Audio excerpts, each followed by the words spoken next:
This project's significant for us for a number of reasons. To the best of my knowledge, we are sitting on the most easterly privately owned block of land on the continent of Australia. And while that may in and of itself not have any special significance, it's pretty significant to us. So we felt an enormous responsibility about that. And we're in the context of some of the most beautifully built houses in the country. And we're in arguably one of the most sought after locations, if not in the country, perhaps even the world.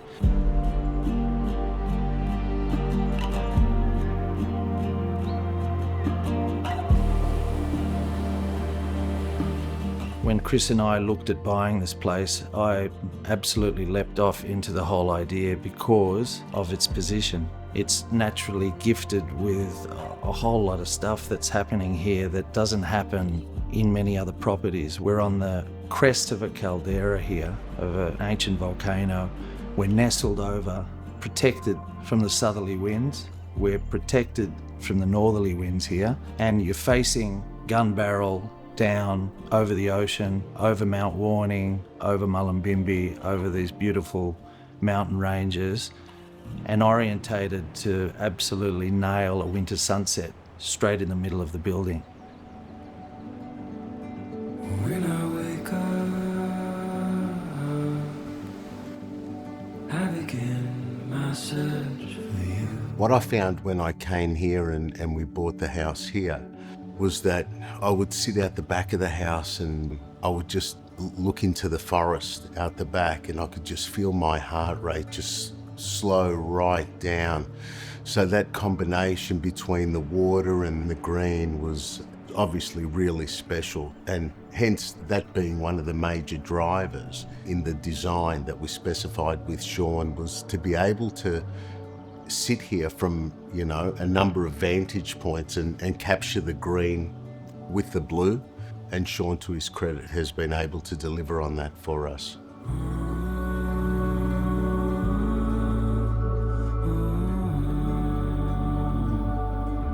This is a project a very long time in the making. Our clients, Chris and George, bought this property a little over 10 years ago. And we started the design process about 9 years ago with what is always a very long approval process through Byron Bay because of the sensitivity of these sites.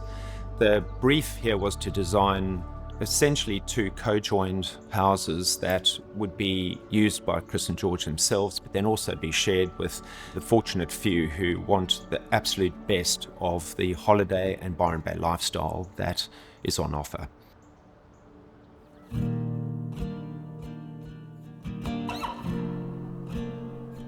When you're driving up, you look up and Este has some real presence from the streetscape. You take that stroll up the driveway, which is, Folletti tiles laid one by one, which is a major task. And you enter the home, and then the whole exercise as you enter the home, it's choreographed with the centerpiece being Odessa, this beautiful artwork as you go through. So it's like someone's holding your hand as you're going through the staircase, looking at the light, the play on the lights on the wall as you come through. And, there are parts where you feel like you're actually in a gallery and you're thinking, well, what's around the next corner?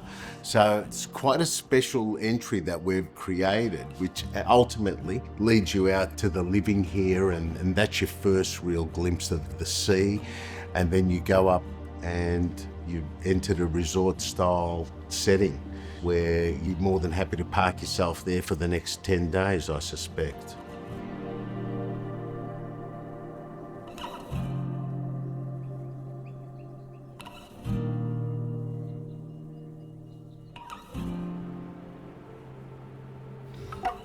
There's a natural tendency in a holiday house or a beach house or in a vacation sense to kind of lean into and embrace everything that's blue and sunny. And of course, we've wanted to do that here in a very special way. But one of the very pleasant surprises about a house like this and experiencing this place is in the different weather systems.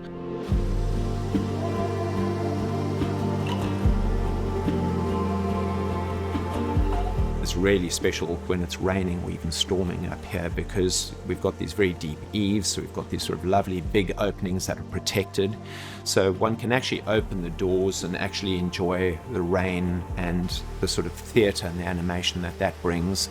And that, combined with a sort of lovely sense of rainforest behind us, kind of creates this very unique and very kind of Byron, and is something that's a bit of a sort of lasting memory about the place that is not the immediate thing that people associate with Byron Bay.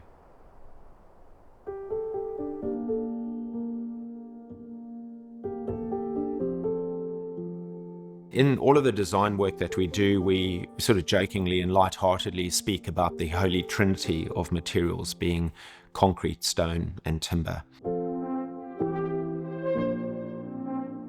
And this very reductive palette of materials is something that's sort of central to our work, because ultimately what we're wanting to try and do is create the quietest environment we can, so that all of this beautiful natural material effectively forms a backdrop to the landscape, to the beautiful art that is in this building, and ultimately the lived experience of people gathering, creating memories and telling stories and remembering this beautiful place for what it is.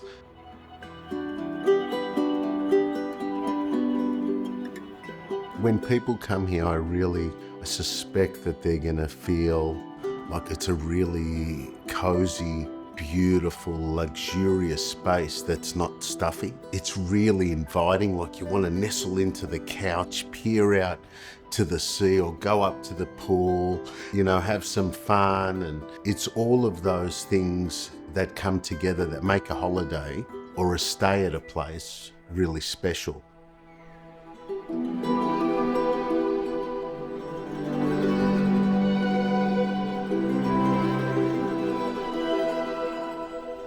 In our aspiration for a great piece of architecture, what we hope is that through time it gets better, through people's experience of it coming back here, hopefully again and again, that the architecture becomes less significant to them, and the sense of place and the sense of calm that we try to create through these beautiful materials and these sort of very restrained spaces is the thing that becomes manifest in their experience of this place.